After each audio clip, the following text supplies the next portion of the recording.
안녕하세요. 나 팀장의 실무회계입니다. 오늘은 이연법인세 회계 처리에 대해 총정리하는 시간을 갖고 법인세 주석 작성 방법을 공부하겠습니다. 오늘 강의를 끝까지 들으시면 다들 만족하실 수 있도록 최선을 다하겠습니다.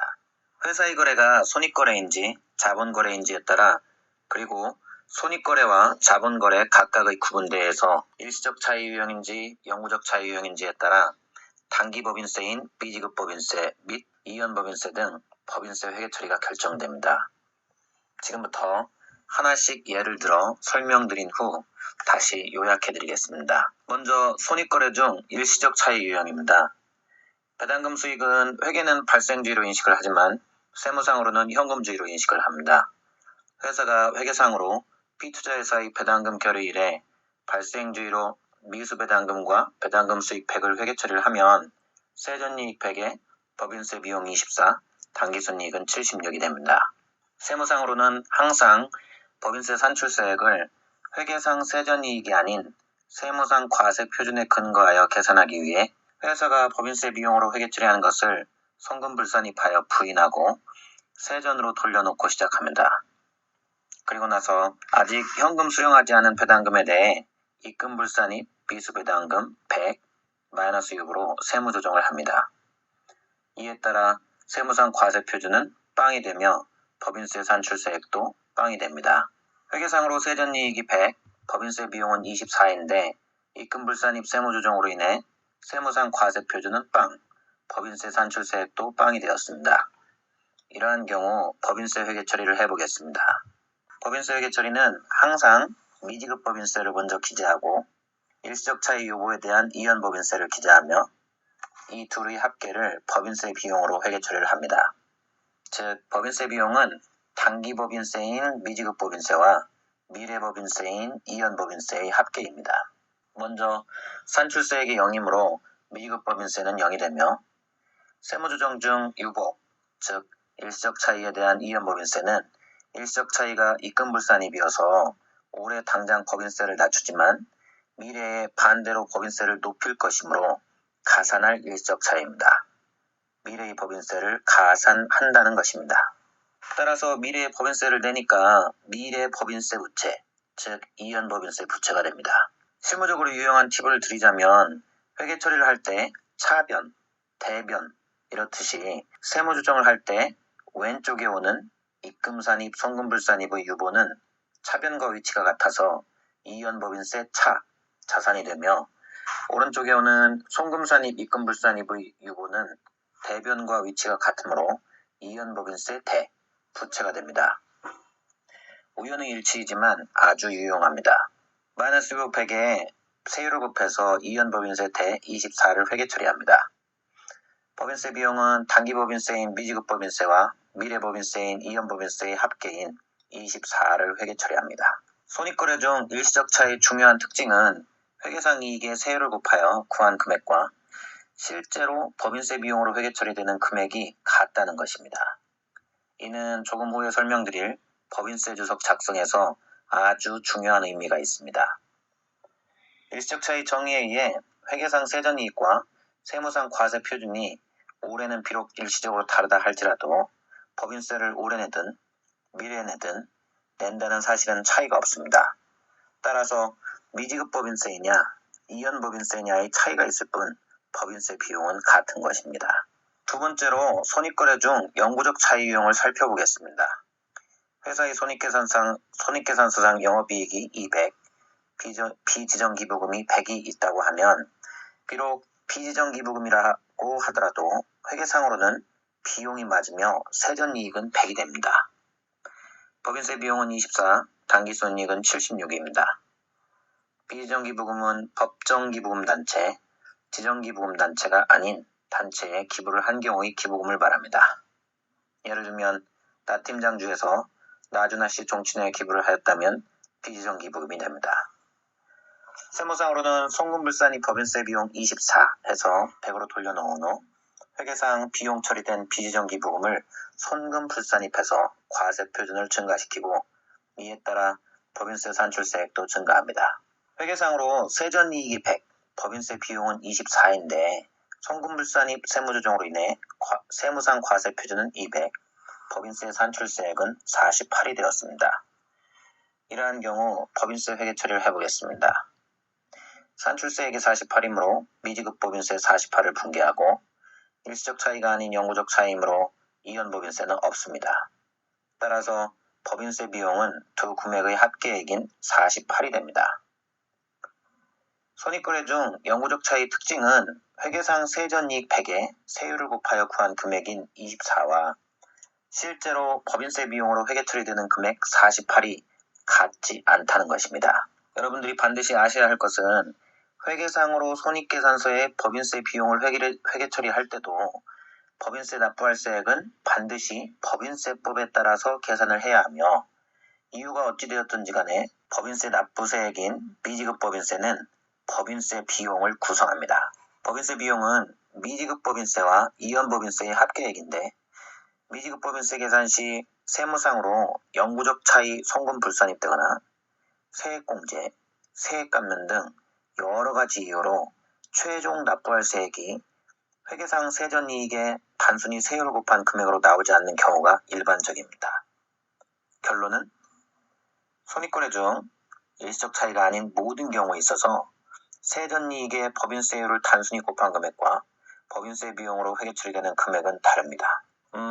이쯤에서 갑자기 드는 생각은 이렇게 세무조정을 거쳐서 이연법인세 자산부채와 법인세 비용을 정확하게 맞추는 것이 어려우므로 1월부터 11월까지 기중에는 복잡한 이연법인세 회계 처리는 하지 마시고 전기말 잔액을 그대로 건드리지 말고 두시면서 그냥 중간연납소액과 원천징수세액만 단순히 법인세 비용으로 회계 처리한 후 기말에 세무조정이 끝나면 그때 딱 한 번만 이연법인세 회계 처리를 하실 것을 권장합니다. 중간에 자꾸 회계 처리를 하시면 기말에 가서 세무조정을 한 후 정답 금액은 쉽게 계산이 되는데 오히려 기중에 어떻게 회계 처리를 했는지 찾지 못해서 밤새는 경우가 발생합니다. 손익거래를 살펴봤으니 자본거래를 보겠습니다. 먼저 영구적 차이입니다. 손익거래는 아무 거래도 발생하지 않아서 세전이익도 빵, 법인세 비용도 빵, 당기순이익도 빵인데 자본거래인 자기주식 처분이익 100이 발생했습니다. 법인세 산출세액 계산은 항상 결산서상 당기순이익, 즉 손익계산서상 당기순이익에서 출발합니다. 따라서 출발점에 자본거래는 포함되어 있지 않습니다. 자기주식 처분이익은 비록 손익거래는 아니지만 회사에 이익이 난 것은 사실입니다. 법인세법은 순자산 증가세를 따릅니다. 순자산이 증가하면 손익거래든 자본거래든 과세를 합니다. 따라서 결산서상 당기순이익에 포함되지 않은 자기주식 처분이익 100을 입금 산입합니다. 과세 표준은 100이 되고 산출세액은 24가 됩니다. 회계에서는 세전이익도 없었고 법인세 비용도 없었는데 세무상으로는 과세 표준과 산출세액이 발생했습니다. 자본거래 중 영구적 차이 거래로 인해 회계상으로는 이익도 법인세도 없는데 법인세 과세 표준과 산출세액이 발생한 경우 회계 처리를 살펴보겠습니다.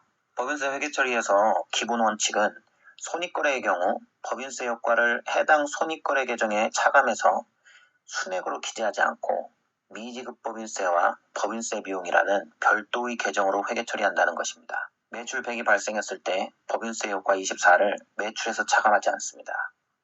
손익계산서의 모든 계정이 다 그렇습니다. 그것은 당기법인세를 발생시키는 거래든 이연법인세를 발생시키는 거래든 동일합니다. 따라서 대손충당금 한도 초과액 유고, 일시적 차이가 발생해도 그에 대한 손익효과를 대손충당금이나 대손상각비에서 차감 조정하는 것이 아니라 이연법인세 차와 법인세 비용으로 회계 처리합니다. 결론, 손익거래는 미지급 법인세, 이연법인세, 법인세 비용이라는 세 가지 계정만 사용하여 회계 처리를 한다. 법인세 효과를 해당 거래 계정에 직접 차감하지 않는다. 그런데 자본거래는 반대입니다. 법인세 효과를 자본거래의 해당 계정에 직접 차감합니다. 법인세 효과가 있다는 것은 자본거래에서 이익이나 손실이 발생했다는 것입니다. 법인세 효과를 해당 이익이나 손실에서 직접 차감합니다. 이번 자기주식 처분이익 사례에서의 회계 처리는 먼저 자기주식 처분이익 거래를 세전 기준으로 회계 처리를 합니다. 그리고 나서 법인세 납부할세액 24를 미지급 법인세로 회계 처리하고 해당 법인세 효과를 자기주식 처분이익 100에서 직접 차감하기 위해 차변에 회계 처리를 합니다. 자본거래에서의 중요한 특징은 법인세 효과를 자본거래에 직접 차감한다. 즉, 법인세 비용이라는 개정을 사용하지 않습니다. 마지막으로 자본거래 중 일시적 차익거래를 살펴보겠습니다. 손익거래는 전혀 발생하지 않아서 세전이익도 법인세 비용도 없는 상황인 것은 자기주식 처분이익의 경우와 동일합니다. 이번에는 매도가능증권 평가이익 100이 발생했습니다. 자본거래 중 영구적 차이와 일시적 차이를 구분하는 힌트는 평가이익이냐 처분이익이냐로 구분하시면 쉽습니다. 평가이익은 아직 처분되지 않았으므로 미실현이익이고 처분이익은 실현이익입니다. 실현되었으므로 과세되며 영구적 차이입니다. 매도가능증권 평가이익이 발생하면 회계처리는 차변에 매도가능증권 100, 대변에 평가이익, OCI, 기타 포괄손익 2개 100입니다. 이럴 경우 세무조정은 먼저 평가이익으로 순자산이 증가했으므로 순자산 증가세를 따르는 법인세법에서는 과세를 해야 합니다. 그런데 결산서상 당기순이익에서 출발을 하므로 자본거래가 포함되지 않아서 입금산입 평가이익 100 기타로 세무조정을 한 후 세무상으로는 유가증권은 원가법을 적용해야 하므로 평가증된 부분을 감액하기 위해 손금산입 매도가능증권 100 마이너스 6으로 세무조정합니다. 자본거래 중 일시적 차익거래의 회계처리는 다음과 같습니다.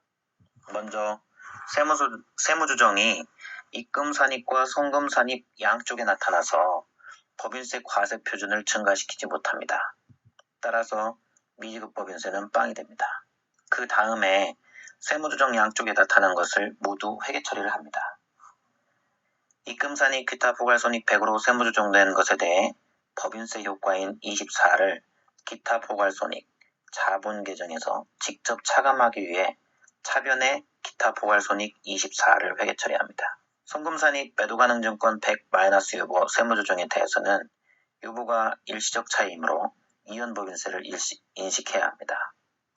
오른쪽 대변 쪽에 세무조정이 왔으므로 이연법인세 대 24로 회계처리합니다. 자본거래 일식차이 특징도 일단 자본거래이므로 법인세 비용이라는 개정을 사용하지 않는다라는 것입니다. 이상을 표로 요약하면 다음과 같습니다. 손익거래는 회계와 세무가 차이가 발생하면, 즉 세무조정하면 항상 미지급 법인세가 증가합니다.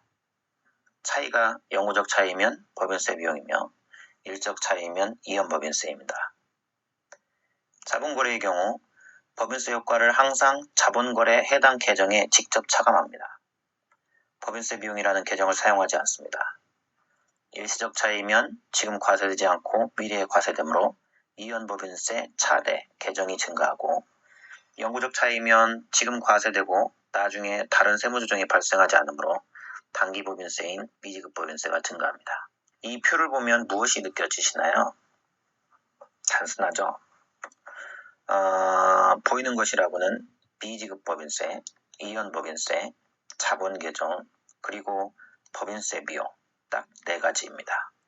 회사에서는 1년 365일 수많은 거래가 발생하며 세무조정도 정말 많이 발생합니다. 이러한 세무조정에 대해 개별 건별로 법인세 회계처리를 하려고 하면 시간이 너무 오래 걸리며 정확한 금액도 산출할 수 없습니다. 왜냐하면 법인세 납부세액은 개별 거래에 단순히 세율을 곱하여 계산을 하는 것이 아니라 연간 거래 전체를 합한 기준으로 계산한 과세 표준에서 각종 소득공제, 세액공제, 감면을 차감하여 미지급 법인세를 결정하므로 개별 거래에 단순히 세율을 곱하여 법인세 효과를 구할 수 있는 게 아닙니다. 따라서 우리는 법인세 회계 처리를 개별 건별로 하지 않고 전체를 통합하여 해야 합니다. 아무리 많은 거래가 발생해도 결국 유형은 딱 4가지이므로 이것을 다시 같은 계정 과목별로 다시 정렬을 하면 다음과 같은 그림이 됩니다. 그런데 법인세 신고 서식에는 이 4가지 중 2가지를 알려주는 서식이 있습니다. 먼저 법인세 과세 표준 및 세액조정 계산서상 왼쪽 아래에 차감 납부할 세액이 그 해에 납부해야 할 총 법인세액입니다. 중간내납, 원천징수 등 성급한 법인세를 선급 법인세로 회계 처리하고 총 법인세액에서 선급 법인세를 차감한 금액을 미지급 법인세로 회계 처리합니다. 두 번째로 모든 세무조정을 모아놓은 소득금액조정합계표에서 소득처분이 유보인 항목, 즉 일시적 차이만을 자본금과 적립금 조정명세서 을표로 옮겨 적어서 관리하므로 자본금과 적립금 조정명세서 을표상 유보 총 합계액에 법인세율을 곱한 금액이 이연법인세 자산 부채 단기말 잔액이 됩니다. 정기말 잔액과 단기말 잔액의 차액, 즉 단기 중 변동액을 이연법인세 변동액과 법인세 비용으로 회계 처리합니다. 자본 계정의 경우 모든 회사가 BS의 자본 계정이 몇 개 안 됩니다. 그래서 금방 파악할 수 있습니다. 자본 계정의 기초 잔액과 기말 잔액을 세전 기준으로 파악하고 이의 증감을 구합니다. 증감액에 법인세율을 곱하여 법인세 효과를 계산하고 이를 해당 자본 계정에서 직접 차감하기 위한 분계를 합니다. 상대 계정은 법인세 비용입니다. 이렇게 하면 법인세 회계 처리 계정 4가지 중 3가지인 미지급 법인세, 이연 법인세, 각 자본 계정 법인세 효과가 정해졌으므로 법인세 비용은 대차 차액을 맞추는 금액으로 자동으로 결정됩니다. 지금까지 법인세 회계 처리를 살펴봤습니다. 이제부터 법인세 주석 작성 방법을 공부하겠습니다. 모든 KFRS 기준서의 맨 뒷부분에는 항상 공시사항, 즉 주석사항이 기재되어 있습니다. 그런데 말로만 기재되어 있어서 어떤 형식으로 주석을 기재해야 할지는 회사가 결정해야 합니다. 현대자동차의 주석을 살펴보겠습니다. 법인세 주석이 4개가 있습니다. 1. 법인세 비용의 구성 내역. 2. 법인세 비용과 법인세 비용 차감 전 순이익 간의 조정 내역. 3. 이연법인세 자산부채 변동 내역. 4. 자본에 직접 가감되는 항목과 관련된 법인세 비용.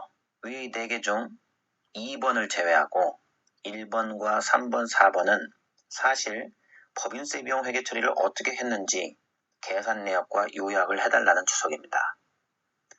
이것은 제가 이번 강의에서 지금까지 계속 설명드렸던 내용이기도 합니다.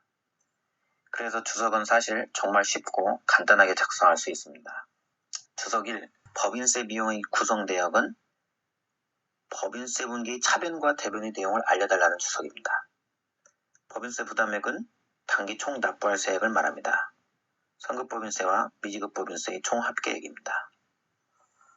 전기법인세와 관련해 인식한 단기 조정액은 전기에 이미 인식한 금액을 단기에 조정한 것이므로 법인세 추납액이나 환급액, 세무조정으로 인해 납부한 금액 등이 되겠습니다. 일반적으로 잘 발생하지 않은 항목입니다. 회계 처리하면 차변의 법인세 비용, 대변의 미지급 법인세가 됩니다. 나머지는 이연법인세 변동액 2가지, 자본에 직접 가감된 법인세 비용이며 이러한 모든 것을 가감하면 법인세 비용은 대차 차액으로 결정됩니다. 법인세 분계와 완벽하게 동일합니다. 아까 법인세 분계 설명드릴 때 총 4가지 계정 과목 중 2가지 계정의 금액을 어디서 바로 파악할 수 있는지 말씀드렸습니다. 주석도 법인세 분계와 똑같은 자료에서 바로 파악하실 수 있습니다. 첫 번째 줄이 법인세 부담액은 법인세 과세표준 및 세액조정계산서의 차감 납부할 세액, 그것을 그대로 쓰시면 됩니다. 주석 1번의 3, 4, 5번의 금액은 아래와 같이 구합니다. 주석 1번의 3번과 4번, 즉 이연법인세의 변동에 대한 내용은 주석 3번에서 요구하고 있습니다. 주석 5번의 내용은 주석 4번에서 요구하고 있습니다. 주석 3, 단기 중 이연법인세 자산부채의 변동 내역은 자본금과 적립금 조정명세서 을표의 각 항목별 금액에 법인세율을 곱하면 각 항목별 이연법인세 자산부채가 됩니다. 기초잔액, 단기 중 증감, 기말잔액 순서대로 그대로 옮겨 적으시면 됩니다. 주석 4, 자본에 직접 가감되는 항목과 관련된 법인세 비용은 현대자동차의 주석 사례에서는 법인세 효과 기초잔액과 법인세 효과 기말잔액의 순 증감 금액만을 표시하고 있는데 이렇게 하면 어떻게 작성되는지 확 와닿지 않으므로 LG전자의 사례로 설명을 드리겠습니다. 위에 있는 LG전자의 표는 단기말과 정기말의 자본 계정 세전잔액과 법인세 효과 및 세후잔액이 표시되어 있습니다. 이렇게 먼저 구한 후 아래에 있는 현대자동차의 표와 같이 각 계정별로 법인세 효과의 정기말 잔액과 단기말 잔액의 차액, 즉 단기 증감액을 보여줍니다. 추석사는 어느 형식으로 작성해도 상관이 없습니다. 다만 이것만 이해하시면 됩니다. 추석 3번과 추석 4번에서 단기말 잔액과 정기말 잔액의 차액, 즉 단기중 증감액이 추석 1번에 써진다는 것입니다. 추석 1번은 법인세 회계처리라고 말씀드렸는데 모든 회계처리는 결국 단기말 잔액으로 맞추기 위한 것입니다. 회계처리하기 이전에는 항상 정기말 잔액으로 되어 있을 것이므로 차액을 회계처리해야 단기말 잔액이 됩니다. 마지막으로 추석 2 법인세 비용과 법인세 비용 차감 전 순이익 간의 조정 내용을 설명드립니다. 먼저 법인세 비용 차감 전 이익, 즉 손익계산서의 세전이익에 법인세율을 곱하여 계산한 적용세율에 따른 법인세 금액을 기록합니다. 그리고 법인세 비용으로 실제로 회계처리한 금액을 표의 맨 아래에 법인세 비용이라고 기재합니다. 적용세율에 따른 법인세와 실제로 법인세 비용으로 회계처리한 금액이 차이가 날 것입니다. 차이가 나는 이유를 소명해 달라는 주석입니다. 오늘 강의 처음 시작할 때 손익거래 일시적 차이의 경우 차이가 나지 않는다고 말씀드렸습니다. 그러나 손익거래 영구적 차이의 경우 차이가 난다고 말씀드렸습니다. 즉 법인세 과세 표준과 산출세액, 납부세액을 계산할 때 일시적 차이에 대해 입금 산입, 송금 산입한 것이 아닌 다른 모든 조정들로 인해 세전이익에 단순히 세율을 적용하여 계산한 금액과 실제로 납부할 세액이 달라집니다. 회계상 단기순이익에서 출발하여 납부할 세액을 계산하는 과정에 나와 있는 모든 것들이 다 원인이 됩니다. 입금산입, 송금불산입, 송금산입, 입금불산입 중 일시적 차이인 유보 이외의 모든 항목들로 인해 차이가 납니다. 따라서 조정사항에 비과세 수익, 즉 입금불산입을 쓰고 비공제비용, 즉 송금불산입을 씁니다.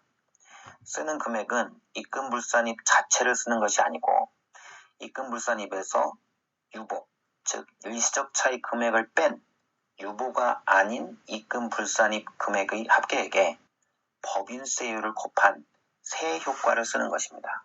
그 다음으로 대표적인 세액공지를 쓰고 기타 다른 이유로 차이가 난다고 씁니다. 오늘은 이연법인세에 대해 공부했습니다. 긴 강의를 다 들어주신 분들께 진심으로 감사드립니다. 다음 시간에도 함께 공부하고 싶은 분들은 구독, Q를 눌러주세요. 감사합니다.